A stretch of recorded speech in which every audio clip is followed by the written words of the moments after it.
जब किसी खिलाड़ी का सर मेडल पहनने के लिए झुकता है तो सारे हिंदुस्तान का सर ऊंचा उठ जाता है। जब किसी खिलाड़ी की धड़कनें बढ़ती हैं तो सारे हिंदुस्तान का दिल थम जाता है। जब कोई खिलाड़ी जीत के करीब होता है तो सारे देश के हाथ एक साथ दुआओं में उठ जाते हैं। एक खिलाड़ी सारे हिंदुस्तान को एक कर देता है।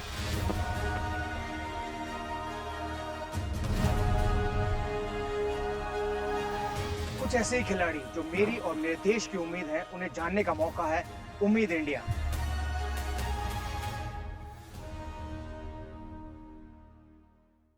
वैसे तो बैडमिंटन लगभग 2000 साल पुराना खेल माना जाता है, जो बैटलडोर और शटलकॉक के नाम से ग्रीस, चाइना और इंडिया में खेला जाता था।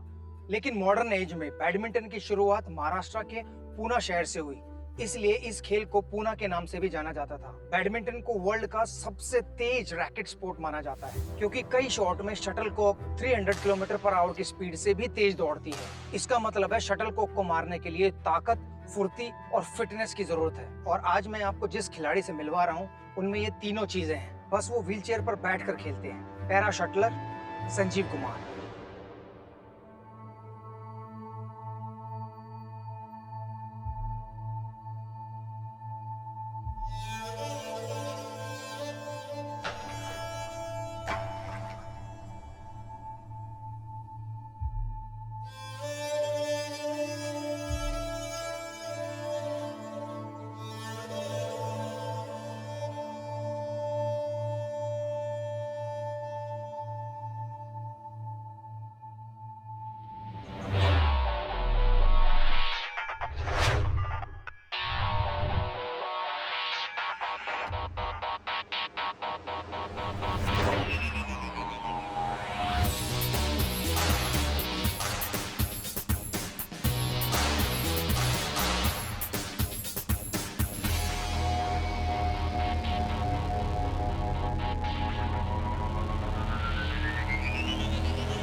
मैं बैठा हूं एक ऐसे खिलाड़ी के सामने जिन्होंने बिना गवर्नमेंट की सपोर्ट के, बिना बड़े स्पॉन्सर की मदद के, अपने दम पर Uganda para badminton international 2017 wheelchair 2 category में गोल्ड मेडल हासिल किया है। संजीव कुमार। संजीव, सबसे पहले मुझे बताइए कि आपका जो बचपन है वो पंजाब में गुजरा, किस प्रकार का गुजरा, उसके बारे में कुछ बताइए। सर बचपन में पहले फादर जैसे एजुकेशन डिपार्टमेंट में सेवादार थे, तो स्टार्टिंग के अंदर वो पंचकोसी विलेज में रहते थे। जब मैं 9 महीने का था, दादाजी के साथ गांव में स्कूल के अंदर पूरा चलता था, जैसे मेरे माता पिता मुझे बताते हैं।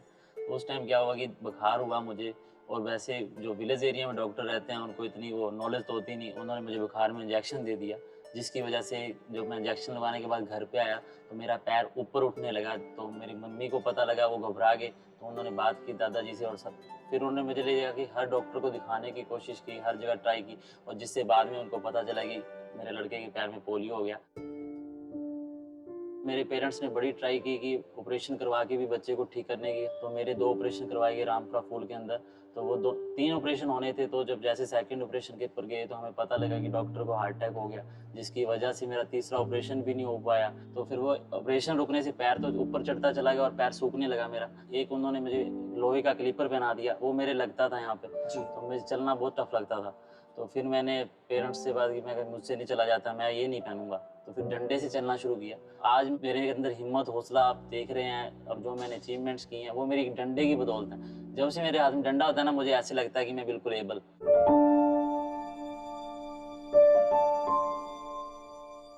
ये छोटा सा था ना, तब से ये अपना आप संभाल गया था। वैसे ये गुड़िया भी चलता था तो भी इसको रहता था भी ये काम मैंने खुद ही करना है। कभी भी इनको कमजोर नहीं आंका हमने हमारी आंखों से। क्रिकेट में खिला लो इनको, दौड़ लगवा लो नॉर्मल के साथ, जो कुछ मर्जी करवा लो इनसे। मेरे बेटे के अंदर सबसे खास बात यह है, एक तो ये सब पूरे परिवार का ध्यान रखता है। शाम को इकट्ठे बैठना, साथ में इकट्ठे खाना खाना, हम इकट्ठे नॉर्मल की तरह रहते हैं और एक दूसरे के साथ हमेशा खड़े रहते हैं।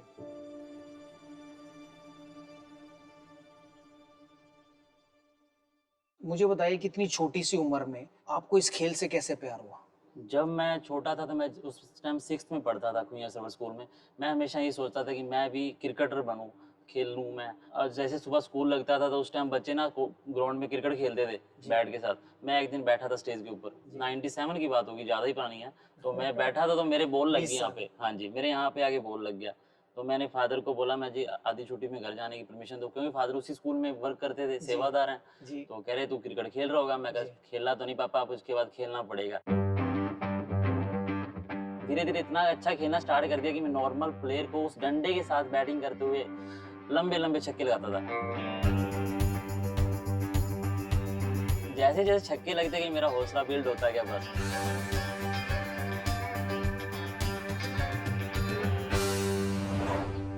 तो आपने क्रिकेट छोड़कर फिर बैडमिंटन क्यों चुना? क्रिकेट के अंदर ऐसा हुआ कि मैं एक physically handicapped association Punjab Chandigarh के साथ जुड़ा।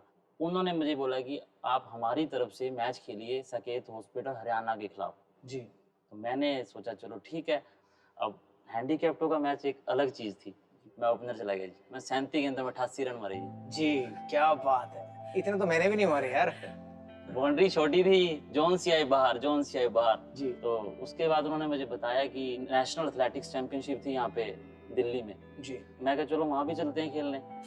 मैं सोचता था मैं नेशनल भी खेलूँ। जी। तो वहाँ से जी घर पहुँचे, घर से चक्का समान दिल्ली। जी। अब हमारे पास कोई प्रॉपर एड्रेस नहीं है। जी। हमें तो सिर्फ आइडिया दिया गया था 24-25 के आसपास वहाँ पे कंपटीशन होता है, तो आप दिल्ली जाओगे, आपको एक आदमी मिलेगा रेलवे स्टेशन पे, बस वो निशानी सुनी और वहीं चले गए। तो कोई मिला? जा पहुंचे और हमने उस बंदे को मिल लिया ही, बंदा मिल गया हमें। तो उसने हमें एक बताया स्कूल का नाम, तो हम उस स्कूल में पहुंचे। वहाँ पे हमें मिले SK दुआ जी। जी। हमने सोचा भी अब बताएंगे। उन्होंने किसी को फ़ोन किया, वो डायरेक्ट फ़ोन वहीं लग गया जो कंपटीशन करवा रहे थे। जी। तो वहाँ पे मैंने निशानेबाजी के अंदर फर्स्ट टाइम पंजाब से खेलने गए थे। वो डार्ट होती है जी, गेम, जी। निशाने मारने, तो उसमें सिल्वर मेडल आ गया मेरा। जी।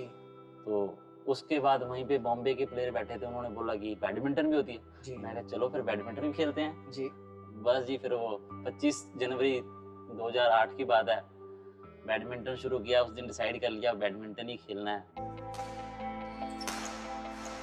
एक ऐसी गेम ली जाए, हार भी अपनी जीत भी अपनी, कमियां अपने में निकालनी है, किसी में नहीं। जब आपके पेरेंट्स को पता चला, माता पिता को, कि भाई आप पैरा बैडमिंटन खेलना चाहते हो, तो उनकी क्या उस समय राय थी? उन्होंने ये नहीं कहा कि भाई कोई दूसरा खेल खेल लो? नहीं, उन्होंने कभी मना नहीं किया। एक्चुअली मैंने ही डिसाइड कर लिया था 2008 के अंदर बैडमिंटन गेम ही करूंगा। पर मैं कभी व्हीलचेयर पे बैठना पसंद नहीं करता था। मेरा ऑपरेशन भी होता था, मैं डंडे के साथ अगले दिन उठ के अपने आप ही वॉकिंग करता था। तो इस पैर को तो जमीन पे लगाना ही नहीं था, डॉक्टर ने बोला, बट मैं उसको पसंद नहीं करता था। पर आज व्हीलचेयर ही मेरा कैरियर है और व्हीलचेयर ही मेरी पहचान है। मेरा तो एक सपना था कि इसने खेलना है ना, मैंने खिलाना है। मैं इसके साथ कभी नहीं गया। जो अकेला जाता है, इसकी हिम्मत की दाद देता हूँ जी। सभी लोग इसकी बहुत वो इज्जत करते हैं, बच्चे बहुत इज्जत करते हैं, क्रिकेट वाले बच्चे भी इज्जत करते हैं, कहते हैं भाई इससे सीखो।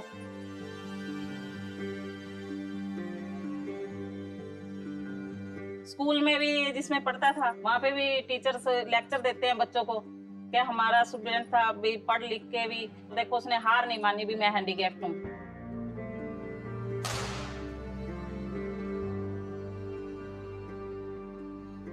कितने लोग ऐसे हैं जो अपनी कमजोरी को अपनी ताकत बनाते हैं? व्हीलचेयर पर बैठना किसी को पसंद नहीं है, लेकिन क्या कभी किसी ने सोचा था कि व्हीलचेयर पर बैठकर बैडमिंटन खेलकर देश के लिए नाम कमाया जा सकता है, मेडल जीते जा सकते हैं? तो एक जज्बा ही है संजीव कुमार के अंदर, जो उन्हें व्हीलचेयर पर बैठने के बावजूद भी खेलने से रोकता नहीं है।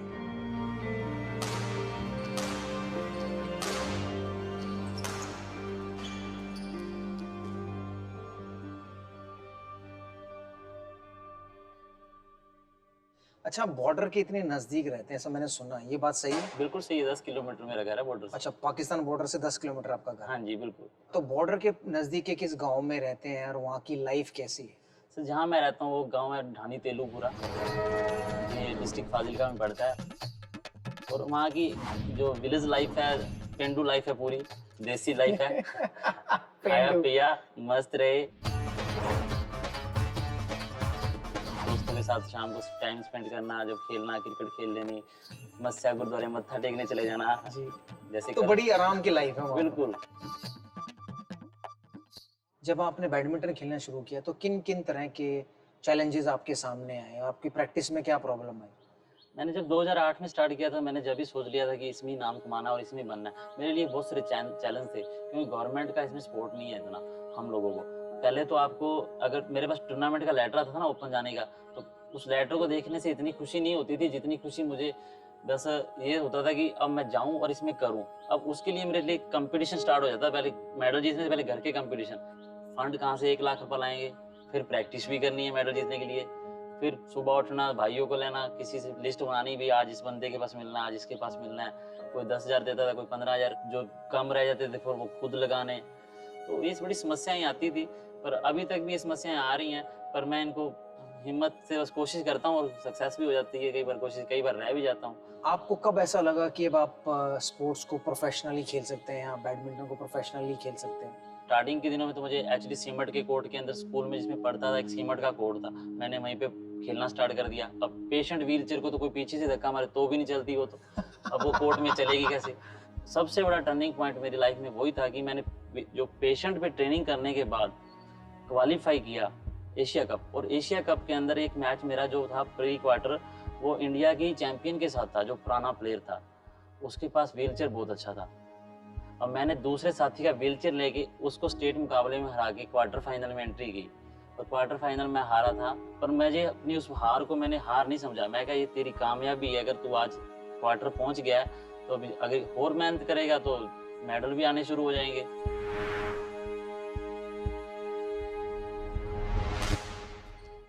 किस तरह की व्हीलचेयर का इस्तेमाल किया जाता है खेलने के लिए? व्हीलचेयर का सबसे बड़ा रोल है आपकी गेम के अंदर, आप व्हीलचेयर पे खेल रहे हो।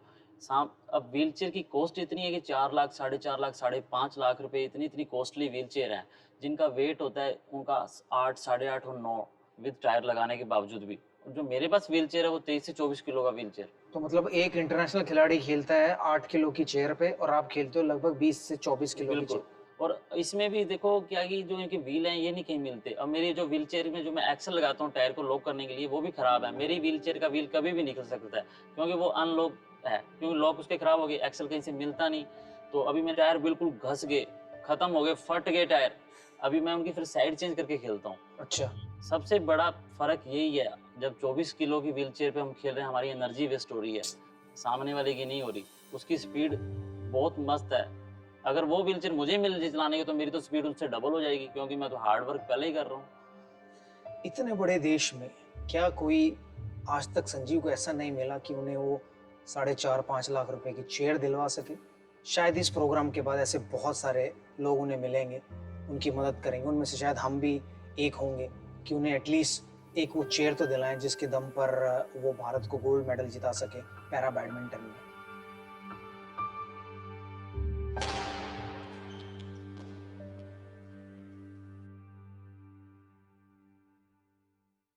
अच्छा, उस समय की फीलिंग बताएं संजीव, जब आपने पहली बार पैरा बैडमिंटन में भारत को रिप्रेजेंट किया था। बहुत अच्छा लग रहा था उस टाइम मुझे। मेरा फर्स्ट ईयर के अंदर जब मैंने 2008 में स्टार्ट किया और 2008 में एशिया कप खेलने को मिल जाए, वो मेरी मेहनत थी कि मैंने एंट्री की और एशिया कप का क्वार्टर फाइनल खेला।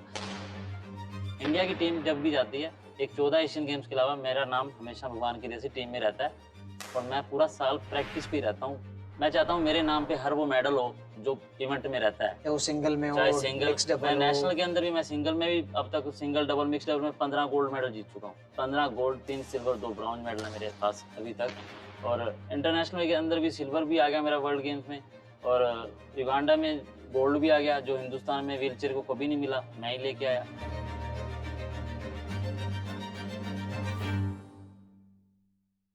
अच्छा संजीव, मुझे बताएं कि नॉर्मल बैडमिंटन में और पैरा बैडमिंटन में क्या फर्क है? नॉर्मल बैडमिंटन के अंदर तो आपको पूरे कोर्ट के अंदर ही खेलनी होती है सिंगल। हमारे अंदर क्या है कि कुछ डिसेबिलिटी कैटेगरीज डिसाइड की जाती हैं, जैसी आपकी डिसेबिलिटी है वैसा ही सामने प्लेयर मिलेगा। अब जैसे हमारी व्हीलचेयर 1 और 2 है, 2 व्हीलचेयर में 2 ही कैटेगरी है। मेरे पैर में पोलियो है तो मैं व्हीलचेयर 2 में खेलता हूँ, मेरा बॉडी बैलेंस अच्छा है। जिसके स्पाइनल कॉर्ड इंजरी है वो व्हीलचेयर 1 कैटेगरी में खेलते हैं। अब 1-1 वालों का ही मुकाबला होता है, 2-2 वालों का ही होता है। अभी डबल्स खेलनी है तो 1 और 2 कंबाइन, या 1-1 दोनों खेल सकते हैं डबल्स, 2-2 नहीं खेल सकते। कुछ मैचेस हाफ कोर्ट में होते हैं, कुछ फुल कोर्ट में होते हैं। ये आपकी डिसेबिलिटी और आपकी वर्ल्ड की कैटेगरी के तो साथ। अगर आप सिंगल खेलते हैं तो आपका जो इवेंट है वो हाफ कोर्ट में होता है। हाँ जी, हाफ कोर्ट में होता है, शॉर्ट सर्विस लाइन से पीछे का एरिया आउट है, उस बॉक्स के अंदर खेलना है आपको।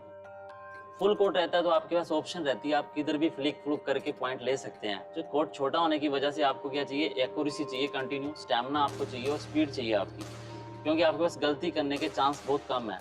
हल्का सा शॉर्ट लाइन से पीछे गिर गया तो भी आउट है, साइडों में भी आउट है, तो मतलब बहुत टफ काम रहता है जो व्हील चेयर वालों का उस बॉक्स में। आपको प्रॉपर डाइट मिले तो वो किस तरह की होनी चाहिए? हमें खाने पीने की कोई परवाह नहीं रहती, मैं सिर्फ खेलना पसंद करता हूँ ज़्यादातर। मैं मैच में भी जाता हूँ ना, मैं ब्रेकफास्ट नहीं करता बिल्कुल भी। अगर करूँगा तो हल्का सा जूस पीऊँगा, क्योंकि अगर मैं खा लिया तो मेरा पेट पीछे की तरफ, बॉडी जब बैंड करूँगा तो उसके बाद ये मसल टायर्ड होंगे, खिंचाव आ जाएगा इनमें। भूखे पेट तो मैं खेल लूँगा, जीत लूँगा, अगर खा लिया ना फिर गया काम। आपके कोच कब और कहाँ मिले? गूगल पे सर्च करके मैंने मेरे कोच को फाइंड किया। जी। मैं क्या, सबसे पहले गुरु ढूंढो, बिना गुरु के तो ज्ञान नहीं आने वाला, ज्ञान नहीं और ऐसे कंपटीशन तो ऐसे जीते नहीं जाते। तो फिर मेरे कोच के पास गया स्पेशल मिलने, श्री सुरेंद्र महाजन जी के पास, तो उन्होंने मुझे रखा अपने पास।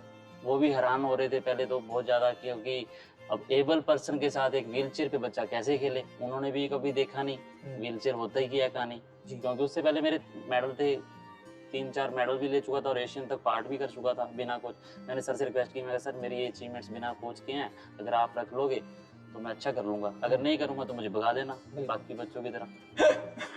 जी। तो बस कोच ने मुझे रखने का एक बार बुला लिया, और वो दिन का दिन है और आज तक मैं कोच के पास ही हूँ, मेरे गुरु की बदौलत ही हूँ मैं जो कुछ हूँ। ये अभी हमारा सपना बस ओलंपिक है, हम ओलंपिक को देख रहे हैं। कोच ना होने से और कोच आने से जो आपके खेल में बदलाव आए हैं वो आपने महसूस किए हैं कि वो क्या चेंजेस आए हैं? बिल्कुल दिन रात का फर्क है। जो गेम 21 की होती है वो 5 साल पे जीतने लग गया नेशनल में। और सबसे बड़ी बात, मेरे साथ मेरे कोच भी नहीं जाते, अच्छा, किसी इवेंट पे नहीं जाते, तो आप अकेले खेलते मैं हैं? अकेला। जरूरत पड़ी आपको? जरूरत तो बहुत पड़ती है। देखो जी, सबसे बड़ी बात, जैसे मेरा 2013 जर्मन में क्वार्टर फाइनल था सिंगल का, अब सामने वाली टीम के साथ, प्लेयर के साथ कोच बैठा उसका, उसने मेरा एक वीक पॉइंट पकड़ा, अपने प्लेयर को बता दिया, उस प्लेयर ने मुझे वहीं खिला देना है। अगर मेरे पीछे मेरे कोच साहब बैठे हैं, मुझे वो बता दे तो मैं सामने वाले को मैं पकड़ लूंगा। बगैर अपने कोच के फॉरेन प्लेयरों के साथ खेलना और उन्हें हराना कोई आसान काम नहीं है। उसके लिए बहुत जज्बा, बहुत मेहनत की जरूरत पड़ती है, और वो करने से पीछे नहीं रहते संजीव कुमार। बैडमिंटन तो देखो इस टाइम मेरी लाइफ ही है। अगर मैं एक दिन भी नहीं खेलता तो मुझे नींद नहीं आती। मैं जितनी मेहनत कर रहा हूँ, जितने मेडल जीत के ला रहा हूँ, सब अपने देश के लिए ला रहा हूँ, और मैं चाहता हूँ कि हमारे देश का तिरंगा जो है ओलंपिक में लहराए।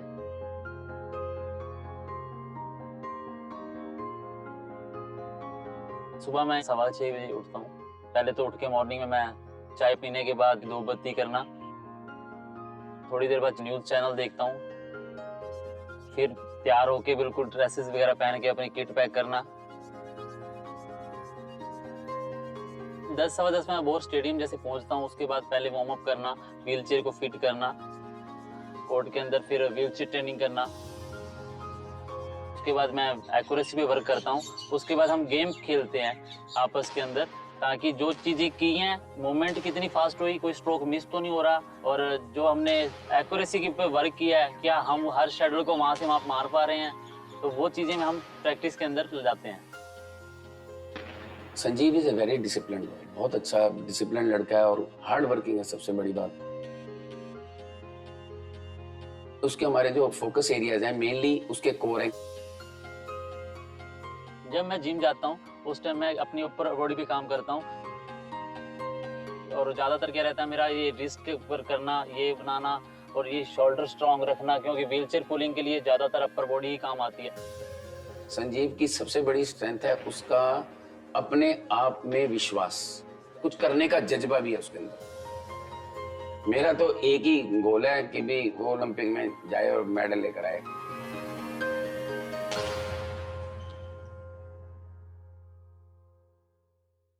अब मुझे बताइए कि आपको पता है क्या कि आपकी स्ट्रेंथ्स क्या हैं और आपकी वीकनेस क्या है? मेरी स्ट्रेंथ तो ये है कि मैं अटैकिंग गेम खेलना चाहता हूँ। मेरा स्मैश हिट करना और अच्छा से ड्रॉप करना, ये, और टॉसिंग अच्छी रखनी अपनी, और प्लेयर को मतलब मूवमेंट करानी, उसको कोर्ट के अंदर घुमाना। तो ये सब आपकी ये स्ट्रेंथ है। मेरी स्ट्रेंथ है, और वीकनेस मैं बताऊंगा नहीं ताकि कोई शो पे देख के पकड़े ना।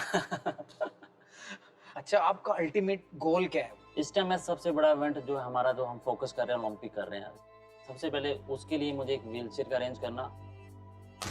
ओलंपिक में दिन बचे नहीं है, बहुत पास है, और ओलंपिक एक बड़ा ऐसा कुंभ का मेला होता है। पहली बात उसमें पार्टिसिपेट करना और उसको जीतना एक बड़ी चीज रहती है। तो हर प्लेयर का यही होता है कि सपना भी ओलंपिक खेले और जीते।